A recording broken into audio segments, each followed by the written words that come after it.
ನೀನು ನನ್ ಬ್ಲಡ್ ಅಲ್ಲಿ ಬಂದಿರೋದು. ನೀನ್ ಹೆಂಗ್ ನನ್ ಕರ್ಕಿ ಅಂತೀಯಾ? ನೀನ್ ಹೆಂಗ್ ಕರ್ಕಿ? ನೀನ್ ಅವ್ಳ ಬಟ್ಟೆ ಎತ್ತಲು ಕಣೋ, ಬಟ್ಟೆ ಕಿತ್ತ ಎತ್ತಲು ಕಣೋ. ನೀನ್ ಅಸಹ್ಯವಾಗಿ ಮಾತಾಡ್ಬೇಡ. ನೀನ್ ರಶಾ ಅವಳ ಬಟ್ಟೆ ಎತ್ತದ್ಲು, ನೀನ್ ಅಕ್ಕ ನಾನು. ಬಟ್ಟೆ ಕಿತ್ತ ಎತ್ತಿದಕ್ಕೆ ಬಟ್ಟೆ ಕಿತ್ತ ಎತ್ತದ್ಲು ರಶಾ. ರಶಾ ನಿನ್ ಮೇಲೆ ಹಣೆ ಇಡ್ತೀನಿ ನಾನು, ಸುಳ್ಳು ಹೇಳ್ಬೇಡ. ಸರಿ ಸರಿ ಹೋಗ್. ರಶಾ ಮನೆಯೊಳಗೆ ಬಂದಿಲ್ಲ.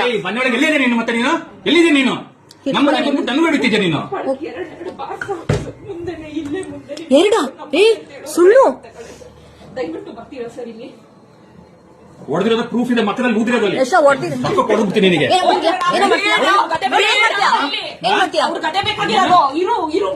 ಅವನು ಹೊಡಿಯಕ್ ಬಂದು ನನಗೆ.